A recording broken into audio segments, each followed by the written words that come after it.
자석 만들기 혹시 기억나십니까, 여러분? 네, 저도 어릴 때 이 자석을 만들면서 상당히 신기했던 그런 기억이 납니다. 자, 우리 이렇게 자석을 만들려면 철못이 필요했고요. 철못에다가 이렇게 코일을 감고요. 코일에다가 이렇게 배틀링 시키게 되면 자석이 완성되었죠. 자, 우리가 만든 자석을 테이블 위에 있는 이렇게 핀에 가까이 가져야 되면 이 핀이 이렇게 끌려오는 걸 우리가 관찰할 수 있습니다. 우리가 자석을 제대로 만들었던 거죠. 자, 그리고 우리 여기 있는 코일과 여기 있는 배터리를 제거한 우리가 못을 핀에 가까이 가져가면 또한 이렇게 핀이 끌려오는 걸 우리는 볼 수 있습니다. 여러분도 아마 기억나실 거예요, 그죠? 근데 여기서 여러분들 궁금증이 발생하지 않나요? 저는 많이 궁금했던 것 같아요. 어떤 것들이 궁금했냐면 왜 철못을 사용하는가? 두 번째는 배터리 수와 자석이 세기. 자, 무슨 말이냐면 제가 어릴 때 이걸 실험할 때 배터리가 직렬 연결을 많이 하면 많이 할수록 자석이 세지더라고요. 이게 왜 세지지? 좀 궁금했습니다. 자, 그리고 코일의 감은수와 자석이 세기. 선생님 시켰던 것 같아요. 코일을 많이 감아보라고. 근데 코일을 많이 가면 많이 감을수록 우리가 자석이 세지는 걸 관찰할 수 있었거든요. 신기했습니다. 자, 또 마지막 시켰던 건 뭐냐면 코일과 우리가 배터리가 없는데도 불구하고 어떻게 철못에 핀이 달라붙는지, 그게 이 네 가지가 상당히 궁금했던 것 같습니다. 자, 그래서 이 네 가지의 문제를 해결하기 위해서 여러분들과 함께 수업을 진행하려고 합니다. 자, 근데 우리가 이 실험에서 알 수 있는 게 하나가 있는 것 같아요. 자, 뭐냐면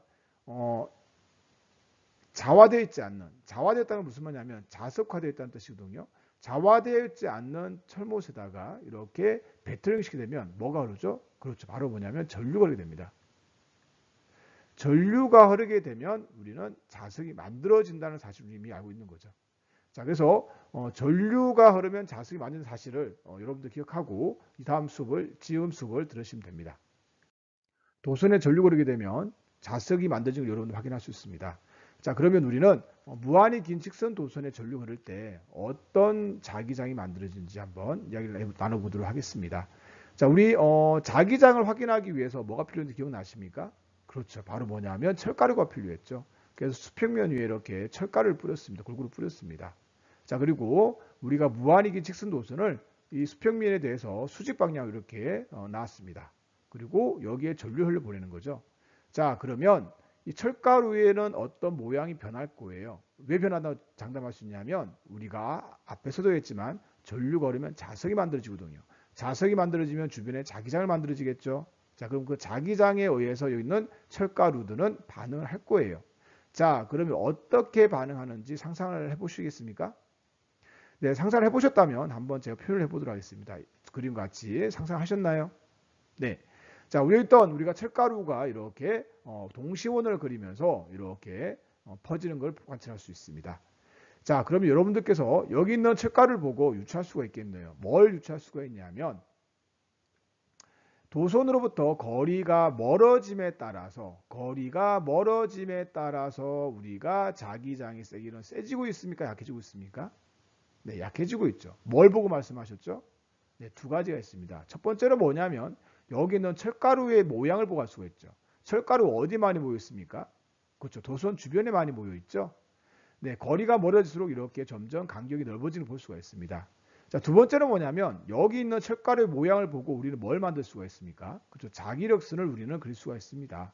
바로 뭐냐면 자기력선의 밀도를 보고 우리는 자기장의 세기를 또한 유추할 수가 있습니다. 자, 그러면 우리는 자기장의 세기에 대해서 이야기 한번 해보도록 할게요. 자기장의 세기. 자, 자기장의 세기는 어디에 느낌상 보니까 거리가 멀어질수록 어떻게 되고 있죠? 우리가 약해지니까 우리는 거리에 어떻게 반비례한다라고 쓸 수 있습니다. 선생님, 거리의 제곱인지 세줄인지 알 수 없지 않습니까? 네, 알 수 없죠, 여러분들. 알 수 없지만 우리가 증명을 통해서 만들어진 거예요. 그래서 여러분들은 고민하지 마시고 그냥 거리의 제곱이 아니라 거리에 반비례한다라고 여러분들께서 기억해 주길 부탁드리겠습니다. 자, 그리고 자기장의 세기를 또 다르게 말한다면 거리 말고 다른 걸로도 이해할 수가 있겠죠. 자, 자기장이 왜 만들어졌죠, 우리가? 그렇죠. 여기 있는 뭐가? 그렇죠. 바로 뭐냐면 전류가 흐르기 때문이죠. 전류가 흐르지 않는다면 자기장은 생기지 않겠네요. 그 말은 자기장의 세기는 어디에 우리가 전류의 세기에 비례한다라고 얘기할 수가 있겠다. 그죠? 자, 그래서 우리는 이 두 가지를 통해서 자기장의 세기를 정의할 수 있겠네요. 그죠? 자, 자기장의 세기를 제가 문자로 한번 표현 한번 해보도록 하겠습니다.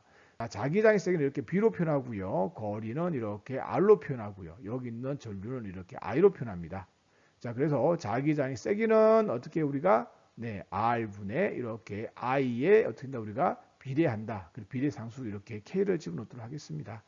자, 우리 교과서에 이렇게 표현되어 있을 거예요. 자기장의 세기는 어떻게 우리가 거리의 반비례하고 전류의 세기에 비례한다. 같은 표현이에요. 단지 여기 있는 어떤 상수 우리가 그렇죠. 비례상수를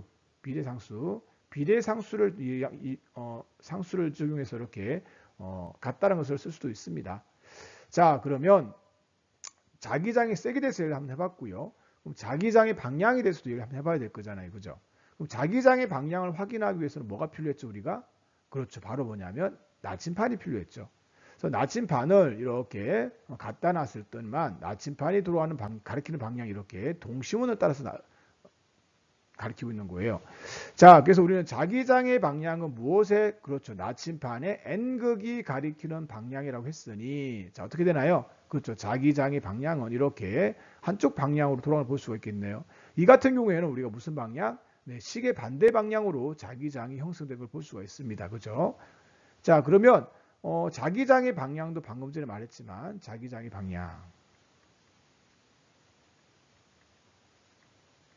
방향에 대해서 우리는 확인을 해봤습니다. 자, 근데 이 방향을 확인하기 위해서 앙페르라는 사람이 이야기했어요. 뭐냐면 앙페르의 오론나사 법칙이라고 했습니다. 자기장의 방향은 오론나사 법칙을 통해서 이야기할 수가 있는데요. 자, 어떻게 하는 거냐면요. 오른손을 이렇게 엄지손가락을 대면서 감싸는 거예요. 이렇게. 감싸게 되면 전류의 방향이 여기 있는 엄지손가락이 전류의 방향이고요. 엄지손가락이 전류의 방향이고요. 여기 있는 나머지 네 손가락이 가리키는 방향이 뭐냐면 우리가 자기장의 방향이라고 얘기할 수 있다는 이야기죠. 자, 그래서 우리는 무한히 긴 직선도선의 전류가 흐를 때 자기장의 세기와 자기장의 방향에 대해서 한번 알아봤습니다. 원형도선의 전류가 흐를 때에 대해서 한번 확인해 보도록 하겠습니다. 수평면 위에 철가루를 이렇게 고르게 뿌리고요. 그리고 원형도선을 설치하였습니다. 자, 그리고 원형도선에는 시계 반대 방향으로 전류가 흐르고 있습니다. 자, 그러면 철가루의 모양은 어떻게 될까요? 자, 여러분들 유추할 수 있겠습니까? 유추하기 어렵지 않습니다. 여러분들이 개미감대 보시는 거예요. 자, 무슨 말씀이냐면, 자, 우리 지구는 과거에 둥글다고 생각했나요? 평평하다고 생각했나요? 네, 과거에 평평하다고 생각한 적이 있었죠. 자, 지구의 크기에 비해서 사람의 크기가 너무 작기 때문에 둥근 지구가 평평해 보였던 것 같아요. 네, 똑같은 걸 적용시키면 될 것 같습니다. 자, 무슨 말씀이냐면, 여기에 전류가 이렇게 흐르고 있는데요. 이 전류가 흐르는 한 점에 여러분들이 개미가 될 수 있어 보는 거예요. 그러면 이 점은 우리가 개미가 봤을 때 이렇게 평평하게 보이겠죠. 그럼 전류는 이렇게 직선 도선의 전류가 똑같게 느껴질 거예요. 자, 그래서 우리는 앞에서 직선 도선의 전류가 흐를 때 자기장의 모양을 우리는 확인할 수 있었거든요. 자, 그래서 우리는 자기장의 모양을 확인하기 위해서 우리가 수평면과 관계 있는 우리가 곳에 원형 도선의 전류를 한번 흘려보내 보겠습니다. 그러면 이 부위, 왼쪽 부위를 보게 되면 이렇게 전류가 이렇게 아래로 이렇게 내려가는 것을 보일 거고요. 여기는 오른쪽 부위는 전류가 이렇게 위로 올라가는 것처럼 보일 거예요. 그죠? 자, 그러면 이 주변의 자기장의 모양은 어떤 모양이 될까요? 유추할 수 있겠죠? 네, 맞습니다. 우리는 동심원 모양이라는 것을 유추할 수 있습니다. 야, 그래서 여러분들과 함께 이렇게 전류 흘려보냈을 때 여기 있는 철가루가 어떻게 되는지 한번 확인해 보도록 하겠습니다. 자, 그림 같이 이렇게 모양을 볼 수가 있습니다. 자, 동심 모양이 보이시죠? 네, 우리가 여기는 직선 도선과 마찬가지로 도선 주변에 철가루가 많은 걸 봐서는 우리는 직선 도선 주변이 이렇게 훨씬 자기장이 세다는 걸 여러분들은 확인 유추할 수 있습니다. 자, 그리고 여기다 우리가 자기력선을 그려본다면 자기력선을 보고 또한 우리는 자기장의 세기를 비교할 수 있습니다. 자, 그러면 우리 원형 도선에서 확인할 게 있는데요. 자, 먼저 우리가 뭘 할 수 있느냐면 완전한 동심원은 아니에요. 그죠? 자, 그래서 우리는 이걸 확인할 수 있겠네요. 뭐냐면 우리가 같은 거리에 있을 때 내부와 우리가 외부를 비교했을 때 여기 있는 우리가 P점과 Q점을 비교했을 때 어디가 더 자기장이 세죠? 네, 내부에 있는 Q점이 더 세다는 걸 확인할 수 있습니다. 뭘 통해서 확인할 수 있습니까? 네, 자기력선에 우리가 밀도를 보고 확인할 수가 있죠. 동시에 여기는 우리가 철가루의 모양을 보고 우리 또 확인할 수가 있습니다. 자, 그럼 이제는 우리 다시 한번 자기장 한번 가보도록 할게요. 자, 자기장의 세기를 우리는 확인하고 싶어요. 그죠? 자, 우리 자기장의 세기. 자, 세기를 확인하고 싶은데, 첫 번째로 뭐냐면, 전류가 흐르지 않으면 자기장은 형성이 안 되는 거잖아요. 그래서 전류가 흘러야 돼요. 그래서 우리가 직선 도선과 마찬가지로 자기장의 세기는 어디에 우리가 전류의 세기에 비례한다라고 여러분들은 또한 먼저 확인할 수 있습니다. 자, 두 번째, 또 자기장의 세기를 하려고 하는데, 근데 이 자기장의 세기를 우리가 거리로부터 이야기하려고 하니까 문제가 뭐가 발생하냐면, 우리가 외부는 거리가 무한대지만 내부는 거리가 한정되어 있거든요. 그래서 우리는 원형 도선에서 우리가 전류가 흐를 때 자기장의 세기를 할 때는 어디를 얘기하냐면요. 여기는 원의 중심, 이 O점에 대해서 우리는 자기장의 세기를 정의합니다. 자, 그래서 자기장의 세기는 전류에 비례하는 게 맞는데 어디에서 우리가 자기장의 세기를 물어볼 거냐면 우리가 원의 중심에서, 그래서 원형 도선 중심에서 우리가 자기장의 세기를 물어볼 거거든요. 자, 그러면 원형 도선 중심의 자기장의 세기는 전류의 세기에 비례한다. 뭐 그대로 적용시킬 수 있습니다. 자, 그럼 이제는 원형 도선 중심의 자기장의 세기를 또 한번 가보려고 합니다. 이제는 뭐냐면 한번 볼까요? 자, 반지름에 대해서 얘기를 한번 해보도록 할게요. 반지름. 여기 있는 반지름이 커진다면 과연 자기장의 세기는 커질까요? 작아질까요? 쉽지 않은 질문입니다. 근데 여러분들은 앞에서 직선 도선의 느낌을 그대로 살려온다면 쉽게 말할 수 있긴 해요. 그죠? 왠지 도선에서 멀어지면 자기장의 세기는 약해질 것처럼 보이지 않습니까? 네, 그래서 우리는 느낌을 통해서 원형 도선 중심의 자기장의 세기는 우리가 뭐냐면 반지름에 우리가 반비례한다라고 여러분들은 얘기할 수가 있습니다. 자, 그래서 여기 있는 두 가지를 그대로 한번 가져가 본다면, 자, 우리 자기장의 세기는 제가 말씀드렸지만 우리가 B로 표현하고요. 자기장의 세기는 B로 표현하고요. 전류의 세기는 I로 표현하고 문자로 표현한다면 반지름은 똑같이 우리가 R로 표현하도록 하겠습니다. 우리 직선 도선의 R은 거리였죠. 도선에 떨어진 거리였고 우리가 원형 도선에서는 뭐냐면 원의 중심에서 우리가 이 원형 도선까지 거리, 즉 반지름 의미하고 있다고 확인할 수가 있고요. 자, 그래서 우리는 자기장의 세기는 어떻게 된다? 우리가 자기장의 세기는 우리가 거리의 반비례하고 반지름 반비례하고 전류의 세기에 비례한다라고 확인할 수 있습니다.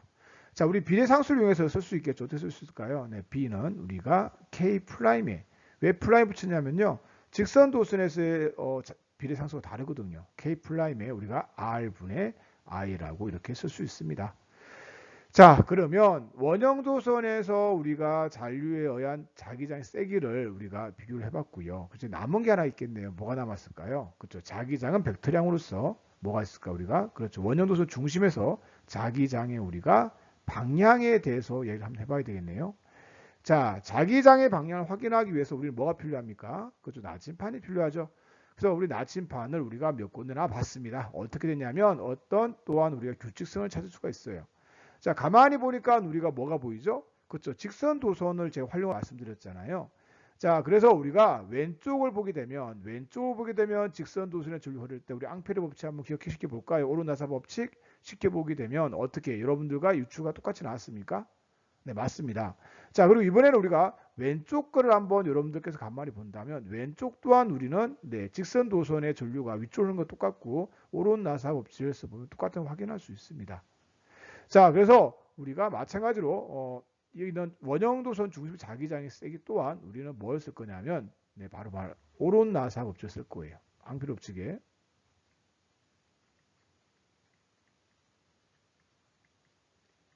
기억나시죠? 자, 오론나사 법칙 어떤 거였냐면 엄지손가락은 어떻게 우리가 전류의 방향으로 잡고 오른손가락은 전류의 방향으로 잡고 나머지 네 손가락 무슨 방향으로 잡는다? 우리가 자기장의 방향을 잡는다라고 확인할 수가 있고요. 그래서 이 원형 도선 중심에서 자기장의 세기를 굳이 말하려 한다면 우리가 앞에서 화살표 기억나시죠? 이렇게 우리는 자기장이 이렇게 된다고 확인할 수 있을 것 같습니다. 그죠?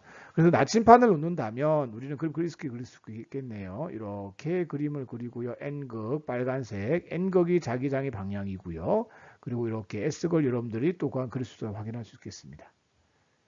자, 그래서 우리는 원형도선의 전류 흐를 때 원형도선 중심에서 자기장의 세기와 방향에 대해서 확인해 봤고요. 그리고 또한 원형도선 주변에서 자기장이 어떻게 형성되는지 또한 확인해 봤습니다. 무한히 긴 솔레노이드의 전류 흐를 때 자기장에 대해서 이야기 나눠보도록 하겠습니다. 자, 우리 무한히 긴 솔레노이드에서 우리가 자기장을 우리가 관찰하면 좋긴 하지만 관찰할 수 없기 때문에 우리는 유한한 길이에서 우리가 유한한 길의 솔레노이드를 통해서 먼저 유추함 해보도록 하겠습니다. 자기장에 대해서. 자, 우리가 이렇게 수평면 위에 유한히 긴 솔레노이드를 이렇게 설치를 하고요. 그리고 철가를 뿌렸습니다. 그리고 전류를 이렇게 흘려 보냈죠. 자, 그러면 이 솔레노이드 주변에 자기장의 모양은 어떻게 될지 여러분들 유추할 수 있을까요? 어렵지 않습니다. 자, 여기 보게 되면 솔레노이드 모양을 가만히 보게 되면 원형도선 여러 개가 이렇게 나열되는 것처럼 보이시죠? 그래서 여러분들이 원형도선 주변에 만드는 자기장을 통해서 유추해 본다면 여러분들께서 유추한 것 같이 이렇게 솔레노이드 주변에 자기장을 관찰할 수 있습니다. 어떤 관찰할 수 있냐면요. 먼저 자기장의 세기를 먼저 한번 본다면 우리가 내부에서 자기장의 세기가 어떻게 보여요? 그 균일해 보이지 않나요? 그렇죠. 좀 균일해 보여요. 그렇죠. 원형도선은 균일하진 않았잖아요. 가운데가 약했고 도선 주변이 우리가 강했지만 여기 보게 되면 우리 솔레노이드 같은 경우는 그 균일한 걸 여러분 볼 수가 있고요. 그리고 내부가 외부보다 자기장이 더 세다는 것도 여러분들이 확인할 수 있습니다. 그죠? 자, 그리고 그러면 자기장의 세기를 갖다가 확인하기 위해서 우리는 여기다 자기력스를 한 표현 한번 해보도록 할게요. 자, 그래서 우리는 이제 이 무한히 긴 솔레노이드의 전류가 흐를 때 자기장의 모양을 우리가 유추하고 있고요. 우리는 대략지 모양을 보고 있습니다. 자, 그러면 우리가 자기장의 세기를 비교하려 하는데요. 우리 직선 도선에서는 도선에 떨어진 거리를 가지고 우리가 자기장의 세기를 했고요. 원형 도선에서는 어디에서 이야기했죠? 우리가 네, 원형 도선 중심에서 자기장의 정을 내렸습니다. 자, 여기서 우리가 솔레노이드의 내부에서 자기장의 세기에 대해서 이야기를 나누려고 합니다. 자, 내부의 자기장의 세기. 물론 우리는 전류 흘려야 되겠네요. 그죠? 네, 전류의 세기에 비례하다는 것은 똑같습니다. 자, 또한 내부에서 자기장의 세기가 또 어디에 영향을 받을 것인가를 이야기해 본다면 여러분들 가만히 보세요. 코일의 감원수가 많으면 많을수록 전류는 세게 흐른다라고 말할 수 있을까요? 네, 말할 수 있습니다. 자, 왜냐하면 여기에 보게 되면 도선이 이렇게 여기 있는 도선들을 가만히 다 하나의 뭉치로 만들어 보세요. 묶음으로. 그러면 전류가 그만큼 우리가 묶은 수만큼 많이 흐른다 말할 수 있는 거잖아요. 자, 그래서 우리가 어떻게 말할 수가 있냐면 자기장의 세기는 우리가 감원수에 비례하는데 자, 무한히 긴 솔레노이드니까 누가 많이 감았는지 알 수가 있나요? 비교할 수 있는 방법이 있나요? 있죠. 바로 뭐냐면 촘촘한 정도.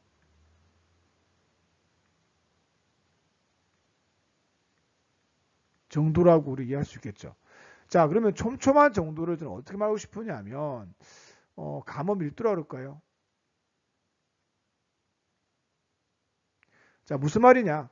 아무리 무한히 길지만 모든 코일은 무한히 감았겠지만 우리가 촘촘하게 감았다면 훨씬 더 많이 감았다고 확인할 수가 있겠죠. 자, 그래서 우리는 내부에서 자기장의 세기 두 가지를 통해서 이런 해본 다음에 우리가 어떻게 말할 수가 있느냐면 자기장의 세기는 전류의 세기에 비례하고 촘촘한 정도에 비례한다. 촘촘한 정도 우리는 스몰 n으로 이렇게 표현하고 있습니다. 자, 근데 우리가 촘촘한 정도를 확인하기 위해서 뭐가 필요하냐면 촘촘한 정도는요. 감원 밀도는요. 단위 길이당 감원수라고 할 수가 있거든요. 그래서 촘촘한 감원 밀도 n은 우리가 단위 길이당 감원수. 자, 한번 정리해 볼게요. 얘는 길이.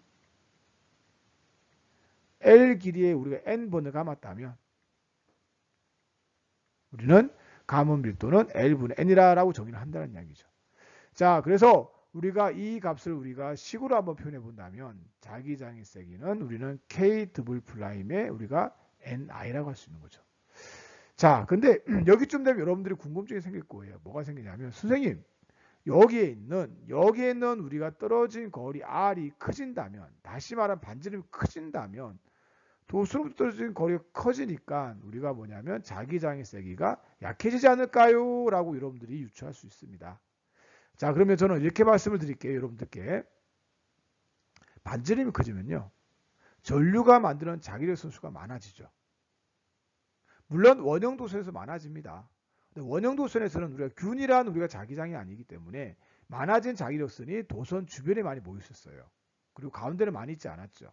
근데 솔레노이드는 반지름이 커지게 되면 우리가 도선이 만드는 자기력선 수도 많아지고, 근데 그 자기력선이 우리가 균일하게 분포하는 거예요. 그러면 우리가 넓이가 넓어진 만큼 그만큼 자기력선 수가 많아지고 그게 균등하게 분포하기 때문에 우리는 같다고 말할 수가 있을까요? 큰 영향이 없다고 말할 수가 있을까요? 네, 그렇게 이해하면 여러분들 어떨까라는 저 개인적인 생각입니다. 자, 그래서 우리가 자기장애세계 주의할 거는 뭐냐면, 자기장애세계는 우리는 거리에, 다시 말하면 우리가 두께, 반지름에 반비례한다는 것은 무관하다는 거, 틀렸다는 거 여러분들께서 확인할 수가 있고요. 자, 그 다음에 자기장, 내부에서 자기장의 우리가 방향에 대해서 한번 얘기 해봐야 되겠네요. 자, 자기장의 방향. 그렇죠. 여러분들께서 또한 우리가 오론나사 법칙을 보면 돼요. 오론나사 법칙. 근데 이번에 조금 다르게 거예요. 여러분들 원형이잖아요. 우리가 사실 그 그림을 그릴 때 그림이 아니라 우리가 원형 도색을 써도 상관없는 건데요. 자, 여러분들 감을 때 엄지손가락 감기 좋아요? 아니면 네 가지 손가락 감기 좋아요? 쉬워요. 네 개가 더 쉽죠? 그래서 이제는 어떻게 할 거냐면 우리가 여기 있는 우리가 자기장의 방향을 보면 이제 물론 나침반을 통해서 그림 같이 확인할 수 있지만 이 특징들을 모아보긴다면 내부에서 자기장의 방향은 이렇게 오른손에서 우리가 오른손을 이용해서 우리가 네 가지 손가락은 전류의 방향을 향하고 그리고 엄지는 뭐냐면 자기장의 방향을 향한다고 여러분께서 확인하시면 될 것 같아요. 어때요? 외부에 있는 우리가 여기 있는 나침반 같은 방향 맞나요? 자, 그래서 그림을 그려본다면 이렇게 자기장은 엄지손가락 가리키는 방향이 자기장의 방향이기 때문에 우리가 큰 나침반을 그려본다면 이렇게 그릴 수 있겠네요. 여기는 우리가 N극, 그죠? N극에 해당하고 어디가 D는 이렇게 S극에 해당한다고 여러분들께서 이렇게 표현할 수 있겠네요. 그죠? 자, 그래서 우리가 뭐냐면 무한히 긴 솔레노이드의 전류 그릴 때에 대한 자기장까지 얘를 나눠봤습니다. 자, 여러분들 북쪽이 어디입니까? 네, 맞습니다. 위쪽이죠. 네, 방위를 제가 한번 표현해 봤습니다. 자, 우리 북쪽은 나침반의 N극이 가리키는 방향, 바로 우리가 위쪽이라고 여러분들 확인할 수 있습니다. 자, 이제는 우리가 실험을 한번 해보려고 그래요. 자, 이 나침반 아래에다가 남쪽과 북쪽에 나란하게 이렇게 직선도선을 놓았습니다. 그리고 이 직선도선에 남쪽에서 북쪽 방향으로 이렇게 전류 흘려 보냈어요. 그럼 여기 있는 나침반은 과연 어떻게 될까요? 가만히 있을까요? 아니죠. 왠지 돌아갈 것 같죠. 그죠? 어느 방향으로 돌아갈지 여러분들께서 앙페르의 오른나사 법칙을 적용시켜 보세요. 어디로 돌아갈까요? 네, 맞습니다. 이렇게 오른쪽으로 회전한 거 여러분들께서 볼 수 있습니다. 시계 방향이죠. 자, 그렇다면 이 나침반의 N극이 가리키는 방향은 과연 어떤 방향일까? 자, 지구의 자기장의 방향입니까? 아니죠. 그럼 직선 도선은 전류 방향에 의한 자기장인가요? 이것도 아니죠. 그러면 어떤 답이 될까요? 그렇죠. 지구의 자기장과 직선 도선에 의한 자기장의 합장이라고 말할 수가 있겠죠. 자, 그래서 그림 한번 표현해 보도록 하겠습니다. 자, 지구의 자기장을 노란색 표현했습니다. 자, B2라 쓰도록 하고요. 그리고 직선 도선의 자기장을 제가 BI로 이렇게 표현하도록 하겠습니다. 이 두 개의 자기장이 합자기장이 이렇게 만들어지겠네요. 그죠? 이걸 제가 뭐냐면 B라고 쓰도록 할게요. 자, 합자기장 이렇게 시그마 써줄까요? 시그마 B는 어떻게 BE 더하기 BI다. 근데 얘가 뭐죠? 벡터량이니까 이렇게 벡터로 표현하도록 하겠습니다.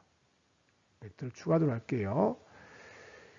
자, 그러면 우리가 여기 또 한 가지 더 확인할 게 뭐가 있느냐면 그렇다면 여기서 우리가 이 각은 어디에 영향을 받을 것인가? 여러분들 쉽게 말할 수 있을 것 같아요.